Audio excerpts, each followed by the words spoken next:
5 حاجات هتساعدنا نصوم رمضان من غير صداع، كل واحد يعمل اللي يقدر عليه فيهم. نمرة 1، درجوا انسحاب الكافيين. يعني احنا جسمنا متعود ان هو ياخد القهوة كل يوم الصبح او ياخد النسكافيه او الشاي بشكل معين. اول يوم رمضان فجأة بيحصل صدمة، ما بناخدش اي كافيين، فده سبب من اسباب الصداع. في طريقتين عشان ندرج انسحاب الكافيين. لو انت اصلا النسكافيه مش بيسهرك قوي والقهوة مش بتسهرك قوي، فانت تقدري اول سحور في رمضان بتاع اول يوم تاخدي على السحور كوبايه القهوه بتاعتك او تاخدي كوبايه النسكافيه، ده لو ما بتسهريش. ده هيساعد شويه على ان جسمك يفضل محتفظ بالكافيين تدريجيا لغايه ما بس يبتدي يتعود في الايام الجايه. لو انت بتتاثري جدا او ده بيسهرك جدا، وده بصراحه الطريقه الالطف ان الواحد يسحب الحاجات دي اسبوع قبل رمضان. يعني كنت باخد مثلا كوبايه نسكافيه كبيره، هخليها تلتين الكوبايه، بعد 3 ايام هخليها نص الكوبايه، بعد شويه ربع الكوبايه، فخلاص هو بالتدريج المخ اتعود انه ما يطلعلوش كميه الكافيين دي. تاني نصيحه، ادي نفسك الاملاح والمعادن اللي جسمك محتاجها. على فكره السبب الاساسي في الصداع هو الهبوط بتاع كمية السوائل اللي الواحد كان متعود ياخدها وكمية المعادن اللي الواحد متعود ياخدها. فاعملوا حسابكم ان انتوا الليلة اللي قبل رمضان لازم كلها افضل اشرب فيها، ما اجيش على السحور واركز كميه الميه. انا لو شربت كل الميه قبل السحور هتنزل في البول قبل ما النهار يطلع، مش هستفيد منها حاجه. انما اليوم اللي قبل رمضان، ويا ريت لو 3 ايام عرفت قبل رمضان ابتدي ادرج كميات الميه، بحيث كل ساعه اخد كوبايه ميه، ده هيدي لجسمي كميه سوائل حلوه تخليه ما يحسش بالصداع. بالنسبه للمعادن فانا بيقع عندي البوتاسيوم وبيقع عندي المغنيسيوم.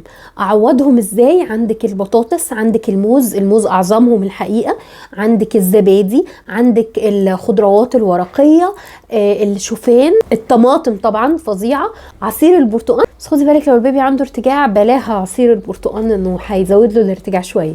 نمره 3، لو انت اصلا مريضه صداع، لو انت مريضه صداع نصفي مثلا، لازم تاخدي بروتوكول الوقايه قبل ما تبتدي رمضان، لانه كده كده الصداع النصفي هيحصل وهيبقى مؤلم جدا عليكي مع الصيام. في ناس بتضطر تفطر من كتر ما هو صعب.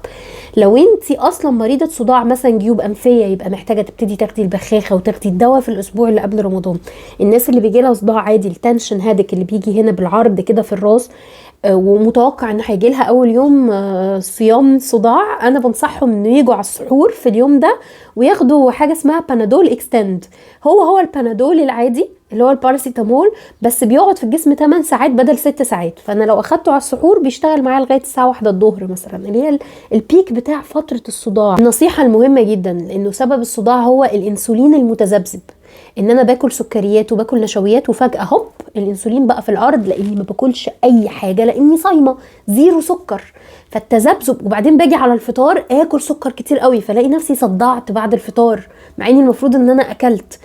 فتذبذب الانسولين ده بيخلي الجسم يجيله فعلا لخبطه جدا وصداع. حل المشكله دي ايه؟ ان انا في الايام اللي قبل رمضان اعتمد شويه على النشويات المعقده. يعني بدل ما حياتي كلها حاجات مسكرة قوي او مثلا كيكات او معجنات، اركز على الرز، اركز على الفريك، على الشوفان، على البليلة، اعمل شوية بليلة على السحور. لو هاكل عيش يبقى عيش بلدي.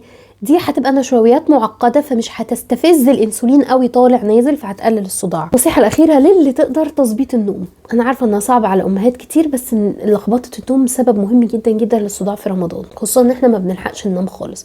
فظبطي امورك كده بحيث تلحقي لك شويه نوم ما بين مثلا بعد الفطار لغايه مثلا بعد التراويح بشويه ولا حاجه، تلحقي تنامي. يعني ظبطي حياتك، فبلاش السهرايه بتاعت انتظار اول يوم رمضان والسحور والكلام ده، لان ده هيتعبك جدا في اول يوم صيام مع الاعباء كتير ودخلة المطبخ والحاجات الكتيره اللي عليكي. سلسله رمضان كامله ونظام غذائي ليكي مع الرضاعه وشروط الصيام وصيام الاطفال وكل حاجه في اول تعليق. كل سنه وانتم طيبين وبالف صحه وهنا.